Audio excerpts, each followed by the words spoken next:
First year new math unit number 6 हमारा topic चल रहा था एक्सरसाइज 6.2 और आज हम स्टार्ट करेंगे क्वेश्चन नंबर 20।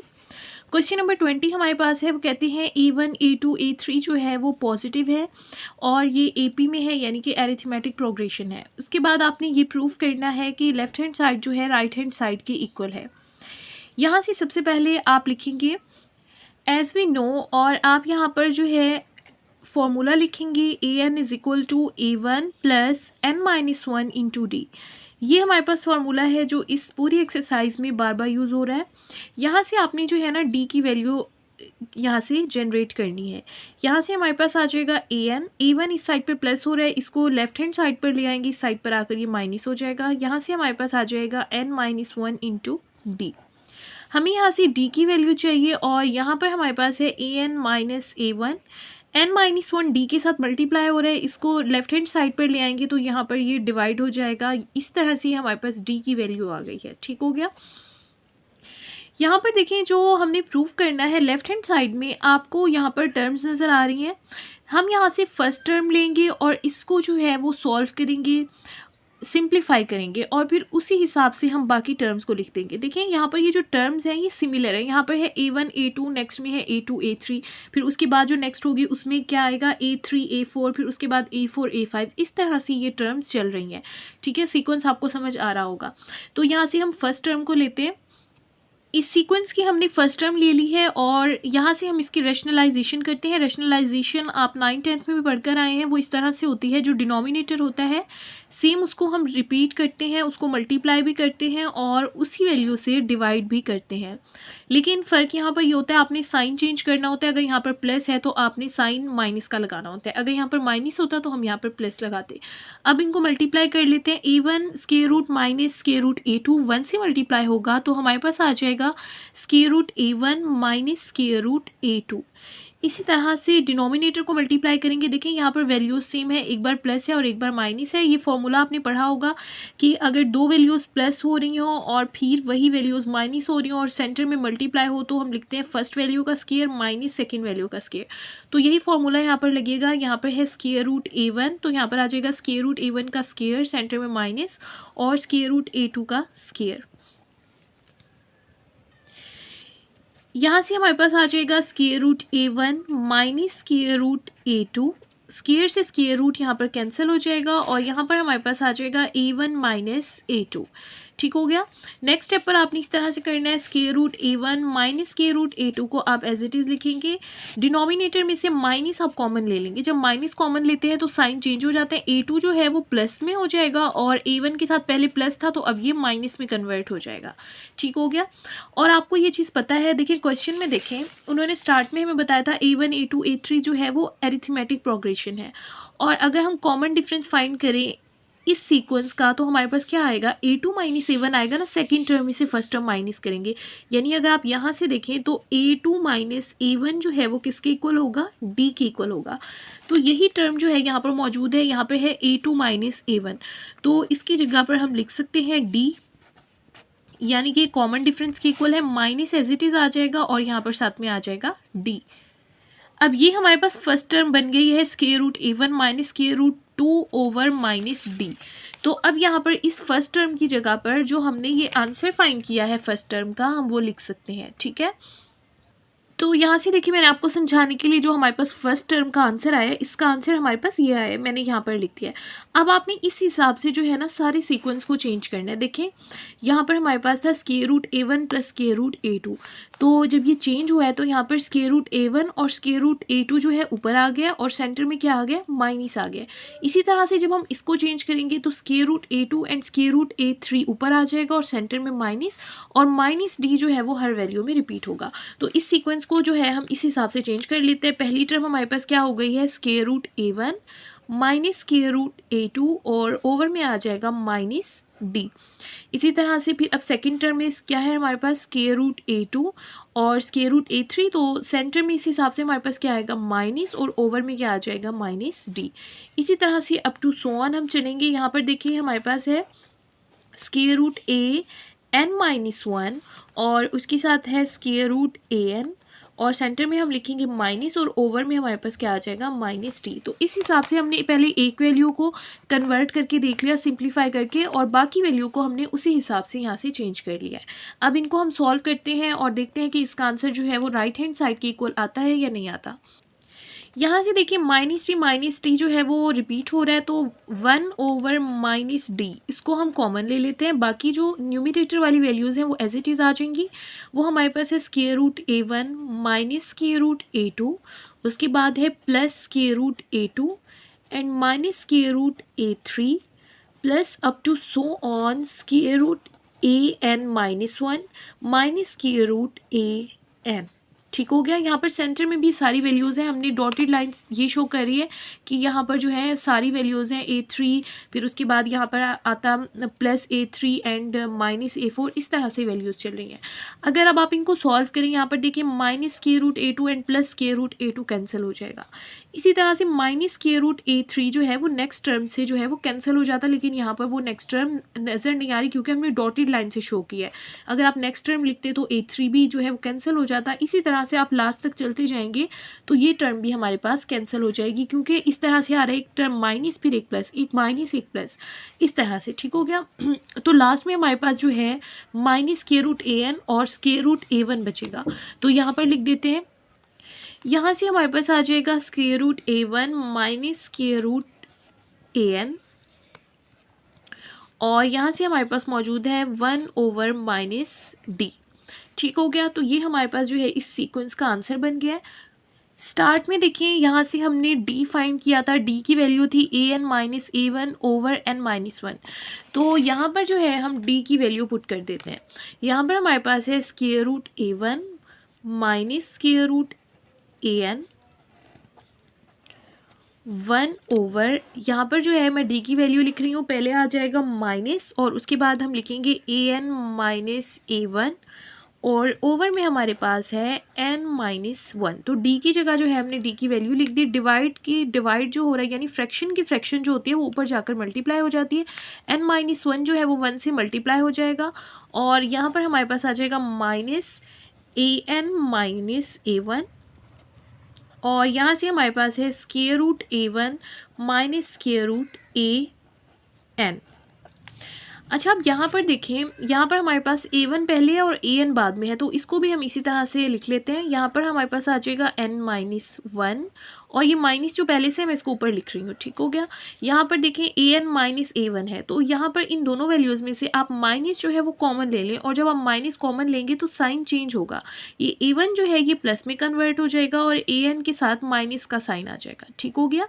ये वाला माइनस जो था मैंने ऊपर लिख दिया और जो यहाँ से कॉमन लिया वो नीचे आ गया ताकि मिक्स ना हो। तो माइनस से माइनस कैंसिल हो जाएगा और यहाँ पर हमारे पास आ जाएगा √a1 माइनस √an। उसके बाद देखिए यहाँ से हमारे पास है n-1 √a1 माइनस √an।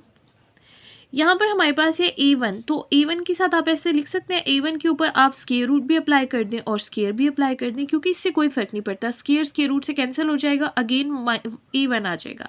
इसी तरह से an के ऊपर भी आप स्क्वायर और स्क्वायर रूट दोनों अप्लाई कर दें। ठीक हो गया। इससे क्वेश्चन पर कोई फ़र्क नहीं पड़ेगा। यहाँ से देखिए, यहाँ पर आ जाएगा n-1 √a1 माइनस √an। यहाँ पर देखिए, अगर आप देखिए यहाँ पर है √a1 का भी स्क्वायर है और √an का भी स्क्वायर है, सेंटर में माइनस है, तो ये हमारे पास फॉर्मूला बन रहा है। अगर आपके पास हो a² माइनस b², दो वैल्यूज़ का स्क्वायर हो, सेंटर में माइनस हो, तो एक बार हम उसको प्लस में लिखते हैं और एक बार माइनस में। तो हम इसी तरह से यहाँ पर इसको करते हैं सॉल्व। हम लिखेंगे √a1 प्लस √an, इसको एक बार प्लस में लिख देंगे और इसी तरह से एक बार माइनस में, √a1 माइनस √an। ये हमने इसीलिए किया ताकि ये दोनों वैल्यूज़ जो हैं कैंसिल हो जाएं। यहाँ से हमारे पास आ जाएगा n-1 over √a1 plus √an। और अगर आप नोट करें तो यही हमारे पास क्या थी, राइट हैंड साइड थी और यही हमने प्रूव करना था। तो इस तरह से लेफ़्ट हैंड साइड जो है वो इक्वल प्रूव हो गई है राइट हैंड साइड के। तो ये हमारे पास इसका फाइनल आंसर है। नेक्स्ट हमारे पास है क्वेश्चन नंबर 21। वो हमें कहते हैं if the root of equation, ये हमें इक्वेशन गिवन है वो 0 के इक्वल है। ये हमारे पास इसके रूट्स जो है वो इक्वल हैं, तो आप शो करें ABC जो है वो अरिथमेटिक प्रोग्रेशन है। तो यहाँ पर इसकी दो पार्ट्स है, हमें इसका आंसर फाइंड करना है और देखना है कि हमारे पास ABC जो है अरिथमेटिक प्रोग्रेशन में है या नहीं है। तो देखें, जब रूट्स इक्वल होते हैं तब आपने पढ़ा था डिस्क्रिमिनेंट जो होता है वो 0 के इक्वल होता है, ये आप पहले पढ़ कर आए हैं। अगर आपने ये नहीं पढ़ा तो मैं आपको बता देती हूँ, डिस्क्रिमिनेंट जो है वो इस तरह से होता है, B² माइनस 4AC जो है वो 0 के इक्वल होता है डिस्क्रिमिनेंट में। ठीक हो गया। तो अब आपने क्या करना है, यहाँ से डिस्क्रिमिनेंट फाइंड करना है इस इक्वेशन को यूज़ करके। अब आप देखिए यहाँ पर जो x² के साथ वैल्यू होती है यानी कि B-C, इसको हम कहते हैं A के इक्वल, और ये जो C-A है यानी कि x के साथ जो वैल्यू होती है ये B के इक्वल होती है, और इसी तरह से लास्ट जो कांस्टेंट वैल्यू होती है वो C के इक्वल होती है। तो यहाँ पर आप चाहें तो मेंशन कर दें, A जो है हमारे पास इक्वल होगा B-C के, और B जो है वो इक्वल होगा C-A के, और C जो है वो इक्वल होगा A-B के। अब आपने क्या करना है, यहाँ पर BAC जो है इसकी जगह पर ये आंसर्स आपने लिख देना है जो हमने वैल्यूज़ फाइंड की हैं। तो यहाँ से लिख देते हैं, B² की जगह आ जाएगा C-A का स्केयर, यहाँ पर लिख देते हैं C-A का स्केयर, सेंटर में आ जाएगा -4।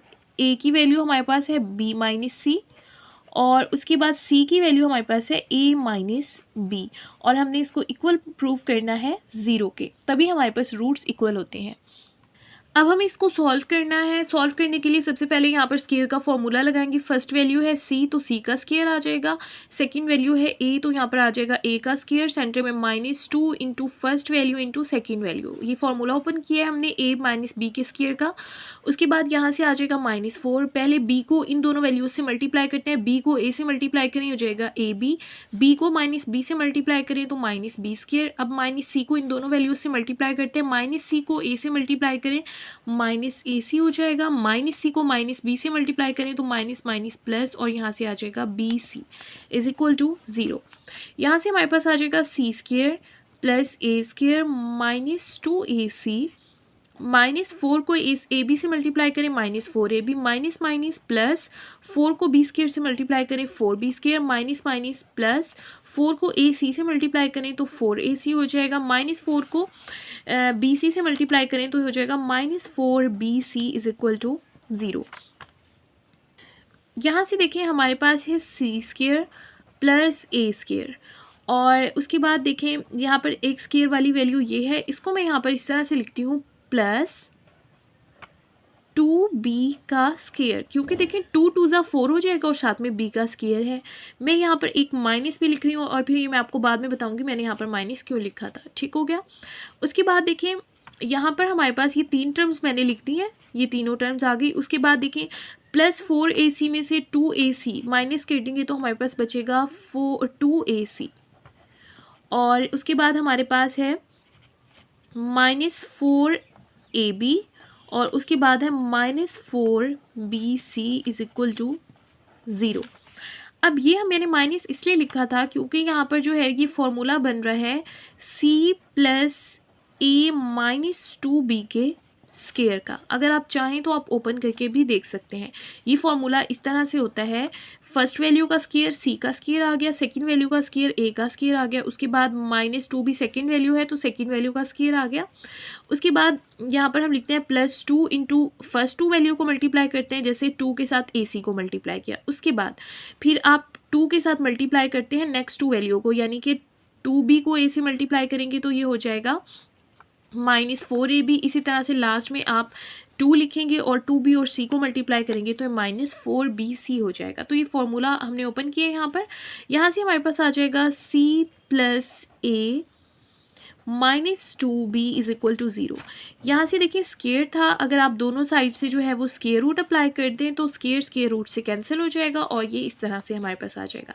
उसके बाद देखिए यहाँ से आ जाएगा C plus A is equal to 2B, minus का है दूसरी साइड पर जाकर ये प्लस का हो जाएगा। यहाँ पर आ जाएगा C plus A is equal to 2B को आप इस तरह से लिख सकते हैं B प्लस B, क्योंकि B जो है वो 2 टाइम्स था। यहाँ से देखिए C को इस साइड पे लिखा रहने दें, ये जो प्लस B है दूसरी साइड पर आकर माइनस B हो जाएगा। इसी तरह से यहाँ पर B है, ये A दूसरी साइड पर आकर माइनस का A हो जाएगा।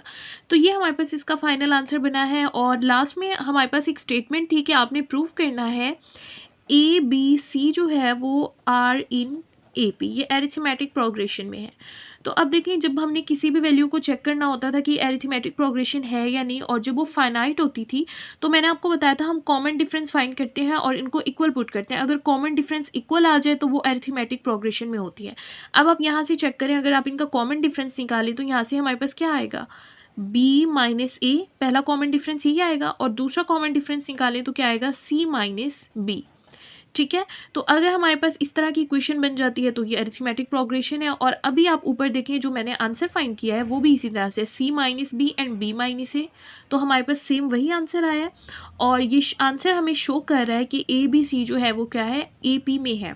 तो इस तरह से प्रूव हो गया है कि A B C are in A P. तो इस तरह से हमने शो कर दिया है कि ए बी सी जो है वो अरिथमेटिक प्रोग्रेशन में है। स्टार्ट करते हैं क्वेश्चन नंबर 22।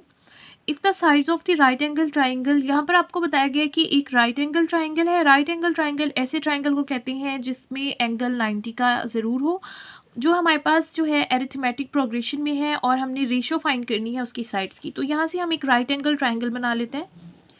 तो ये हमारे पास राइट एंगल ट्राइंगल है जहाँ पर 90 का एंगल होता है। इस साइड को हम कहते हैं परपेंडिकुलर, और ये हमारे पास होता है हाइपोटेनियस, और ये हमारे पास होती है बेस। अब यहाँ पर जो है अरिथमेटिक प्रोग्रेशन में की जो सीक्वेंस है वो गिवन नहीं है, तो यहाँ पर हमें इसको खुद से बनाना होगा। तो हम लेट कर लेते हैं। हमें पता है जो अरिथमेटिक प्रोग्रेशन होती है उसमें डी का डिफरेंस होता है, यानी कि हम कॉमन डिफरेंस ऐड करते जाते हैं। तो यहाँ पर हम लेट कर लेते हैं। हमारे पास जो है वो प्रोग्रेशन इस तरह से है, फर्स्ट वैल्यू है ए, उसके बाद है ए प्लस डी, और उसके बाद है ए प्लस 2d, यानी कि एक एक डी ऐड होता जाता है ना, ए प्लस 2d, फिर नेक्स्ट होगा ए प्लस 3d, इस तरह से हमारे पास है।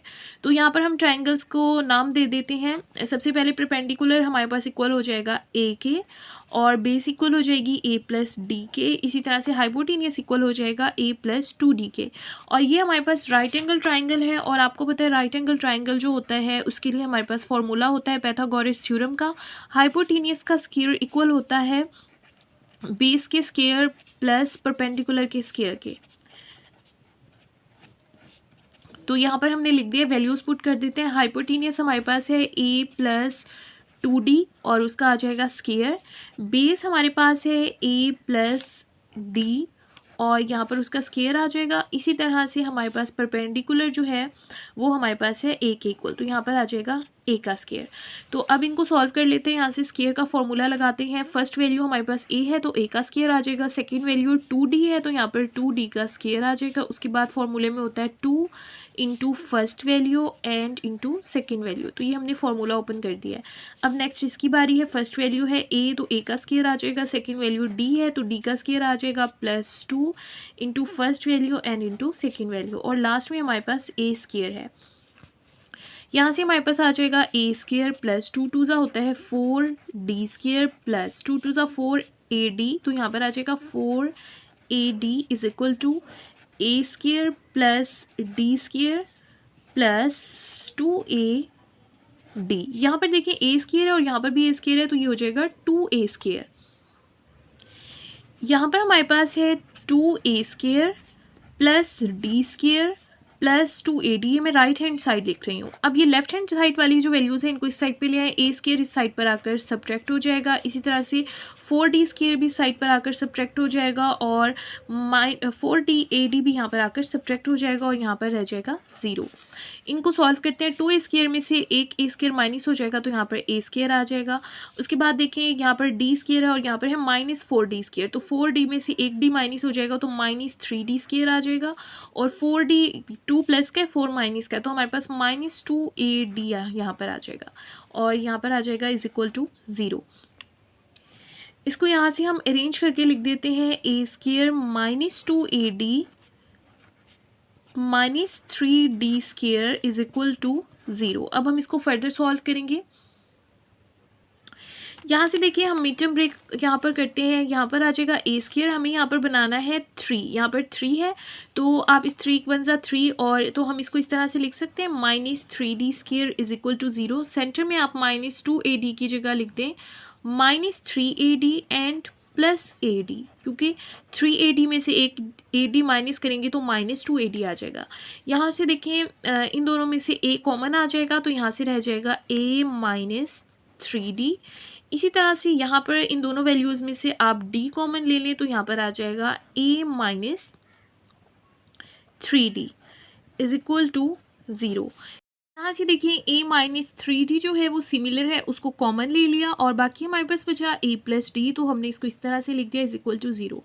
अब यहाँ से A प्लस डी 0 के इक्वल होगा या फिर हमारे पास A माइनस 3D 0 के इक्वल होगा, लेकिन A प्लस डी जो है वो 0 के इक्वल नहीं हो सकता। क्यों नहीं हो सकता? अगर आप देखें जो हमने एरिथमेटिक प्रोग्रेशन चूज़ की थी, मैंने आपको यहाँ पर बताया था बेस जो है वो हमने A प्लस डी चूज़ की, तो बेस जो है वो कभी भी ज़ीरो नहीं हो सकती, क्योंकि लेंथ कभी भी ज़ीरो नहीं हो सकती। ट्राइंगल की अगर एक साइड ज़ीरो हो जाएगी तो ट्राइंगल एग्जिस्ट ही नहीं करेगा, तो A प्लस डी जो है वो ज़ीरो नहीं हो सकती।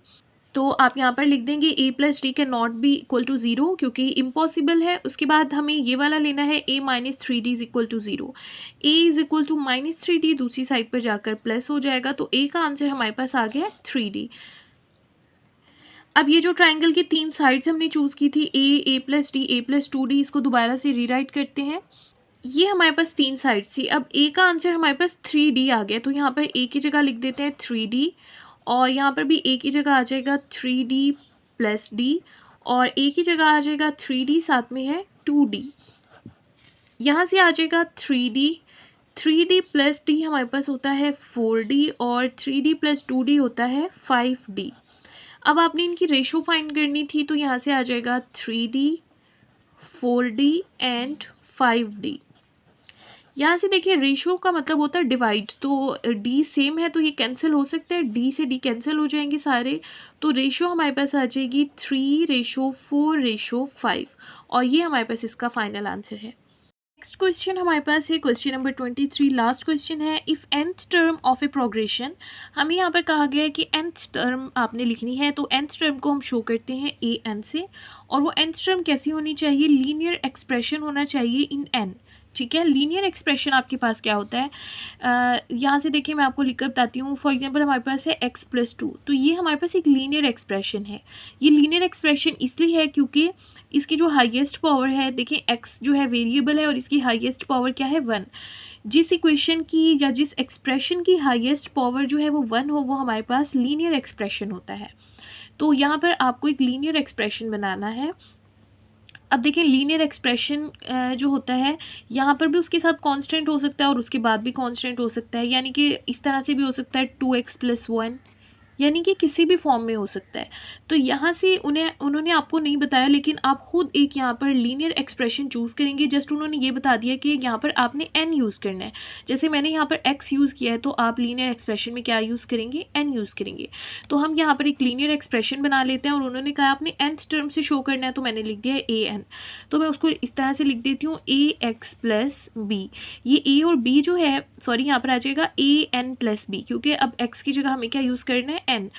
और e और b जो है वो कांस्टेंट है और इसकी जगह पर कोई भी वैल्यू आ सकती है। जैसे यहाँ पर जो था कांस्टेंट हमारे पास 1 था, यहाँ पर मैंने 2 ले लिया, तो कोई भी हो सकता है और उसके बाद भी कोई भी कांस्टेंट हो सकता है। तो यहाँ पर हमने ले दिया है an + b। तो ये हमने nth टर्म बना ली है जो हमारे पास लीनियर एक्सप्रेशन है। अब आपने प्रूव करना है ये कि अरिथमेटिक प्रोग्रेशन में है, तो उससे पहले हम यहाँ से एक और जो है टर्म ले लेते हैं an - 1, यानी कि वो इससे प्रीवियस टर्म होगी। यहाँ पर n की जगह हमने क्या लिख दिया? n - 1। तो यहाँ पर भी इस इक्वेशन में आगे n की जगह आप क्या लिख देंगे? n - 1 + b। तो हमें ये शो करना है कि ये अरिथमेटिक प्रोग्रेशन है या नहीं है। तो उसके लिए हमें इसका कॉमन डिफरेंस फाइंड करना होगा। तो देखते हैं कॉमन डिफरेंस। आपको मैंने बताया था कि जो हमारे पास नेक्स्ट टर्म होती है an जो है वो आगे वाली टर्म है और an - 1 उससे पीछे वाली टर्म है। तो नेक्स्ट टर्म में से पीछे वाली टर्म को माइनस करते हैं, यानी कि हम an में से माइनस करेंगे an - 1 को। तो यहाँ पर इनकी वैल्यूज़ लिख देते हैं। an हमारे पास इक्वल है an + b के, सेंटर में हमारे पास माइनस है, और an - 1 हमारे पास इक्वल है an - 1 + b के। यहाँ पर इसको सॉल्व करते हैं। यहाँ से हमारे पास आ जाएगा an + b माइनस को भी एज इट इज़ रहने दें, फिर ये आपके लिए थोड़ा डिफिकल्ट हो जाएगा। ए को एन से मल्टीप्लाई करें ए एन आ जाएगा, ए को 1 से मल्टीप्लाई करें माइनस ए आ जाएगा और साथ में है प्लस बी। अब माइनस को भी सॉल्व कर लेते हैं, यहाँ से आ जाएगा A N plus B minus A N और माइनस माइनस प्लस ए और प्लस माइनस माइनस बी। यहाँ से देखिए plus B and minus B cancel, minus A N and plus A N cancel और यहाँ से जस्ट हमारे पास क्या रह गया है ए, और ए जो है हमारे पास एक कांस्टेंट है, तो डी जो है हमारे पास एक कांस्टेंट के इक्वल आया है। अब आप देखें हमारे पास डी एक कांस्टेंट वैल्यू आ गई है और एरिथमेटिक प्रोग्रेशन आपके पास इसी तरह से होती है कि आप हर टर्म में जो है वो डी प्लस करते जाते हैं और हमारे पास वो अरिथमेटिक प्रोग्रेशन बन जाती है। तो यानी आपने हर टर्म में एक कांस्टेंट टर्म, अब वो कांस्टेंट कोई भी हो सकता है, 2 हो सकता है, 3 हो सकता है, तो अगर आप वो प्लस करते जाएंगे तो हमारे पास एक सीक्वेंस यानी अरिथमेटिक प्रोग्रेशन बन जाएगी। तो ये हमने प्रूव कर दिया कि ये हमारे पास कौन सी प्रोग्रेशन है, अरिथमेटिक प्रोग्रेशन है, क्योंकि यहाँ पर डी का जो आंसर है वो एक कॉन्स्टेंट वैल्यू आई है। तो आप यहाँ पर लिख देंगे so we will add a constant in every term to get the next term, so this progression is in AP. यानी कि आपको अगर नेक्स्ट टर्म चाहिए तो आप हर टर्म में जो है एक कांस्टेंट यानी कि ए जो हमारे पास आंसर है वो ऐड करते जाएंगे और आपके पास नेक्स्ट टर्म आ जाएगी और ये हमारे पास जो होती है एपी होती है। तो ये हमने प्रूव कर दिया है कि ये प्रोग्रेशन जो है वो अरिथमेटिक प्रोग्रेशन है। इस तरह से एक्सरसाइज 6.2 कंप्लीट हो चुकी है। अगर इसमें आपका कोई क्वेश्चन हो तो आप कमेंट बॉक्स में पूछ सकते हैं।